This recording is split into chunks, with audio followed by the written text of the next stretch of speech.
sécurité. Votez pour moi, je vous sauverai. Bla bla bla, bla bla bla. Votez pour moi, je vous comprendrai. Bla bla bla. Moi j'adore les femmes. Vraiment, j'ai été élevé par des femmes et tout, donc j'ai vraiment un vrai amour pour ce qu'est la femme. Et c'est pour ça que je suis anti-féministe. Sacha Guitry disait une femme, une vraie, est forcément anti-féministe. Aujourd'hui, les femmes doivent, je crois, avoir une égalité salariale, elles doivent être libres, elles doivent, bien sûr, c'est évident, c'est normal qu'elles aient obtenu ces droits-là. Et maintenant, le féminisme hystérique de l'extrême gauche, c'est une folie. C'est de commencer, de poser la question féminine en tant que question de la lutte de classe. Bon, j'utilise le mot lutte de classe pour, j'espère, mettre mal à l'aise quelques personnes et en mettre d'autres beaucoup à l'aise. Mais ça veut dire ce que ça veut dire. C'est une lutte. Ce n'est pas une affaire qui va se passer entre gens de bonne compagnie autour d'un tapis vert. On va dire oui, finalement, les femmes sont maltraitées, alors on va faire quelque chose pour les femmes. Non, ils ne veulent pas parce que ça serait renoncer à l'exploitation d'une masse de gens et que c'est un confort de situation d'exploiter les femmes. À vouloir aujourd'hui la théorie des genders, par exemple, la théorie des genres, c'est inadmissible. Moi je crois que ce qui est beau et ce qui crée d'ailleurs l'attirance entre un homme et une femme, c'est précisément qu'il y ait un homme et qu'il y ait une femme. Et on doit rester différent de ce point de vue-là. On doit bien sûr avoir le droit au même salaire, au même emploi, elles doivent jouir de droits certains et tout, c'est évident cela. Mais il faut pour qu'il y ait l'attirance, pour être en accord avec la nature aussi, il faut qu'il y ait des hommes qui soient vraiment des hommes, et c'est plus vraiment le cas aujourd'hui, c'est-à-dire qu'il y a une féminisation de l'homme qui est catastrophique.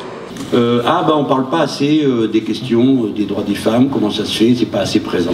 Et vous dites, juste après, moi je suis d'accord avec vous, vous dites, ça peut pas être une couche de droits des femmes, une couche d'écologie, une couche de république, une couche de socialisme.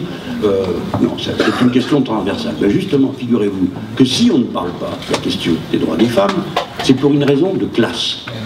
Parce que quand on dénonce la pauvreté, tout le monde est d'accord pour dénoncer la pauvreté. 80% des pauvres sont des femmes. Quand je dis on va augmenter le SMIC, il vaut mieux pas en parler, parce que 80% des SMICards sont des femmes. Quand on dit on va abolir le contrat à durée déterminée, on va abolir le précariat, 85% ce sont des femmes. Par conséquent, ne pas parler des femmes, c'est en réalité refuser parler de l'exploitation de classe. Et la classe ouvrière doit être féministe parce que la classe ouvrière la plus maltraitée est féminine. Voilà comment les deux combats doivent être reliés. C'est un point de vue particulier. Par rapport à l'avortement, je pense que évidemment les femmes ont le droit d'avorter, c'est clair. Mais là aussi justement l'hystérie féministe et les excès du féminisme, ça a été de dire ces dernières années, vous pouvez avorter, c'est pas grave. Et ça je trouve que c'est un crime.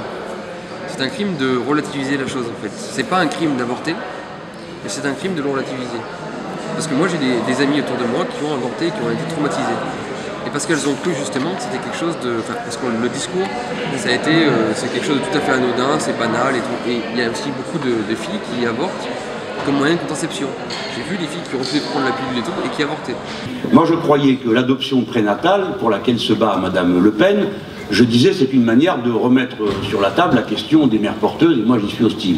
Mais quelqu'un m'a dit, mais non, vous n'y êtes pas, ce qu'ils sont en train de faire, c'est que si on fait une adoption prénatale, alors cela signifie en quelque sorte qu'on reconnaît un statut légal à l'embryon. Et par conséquent, c'est une autre manière de reposer la question du droit à l'avortement.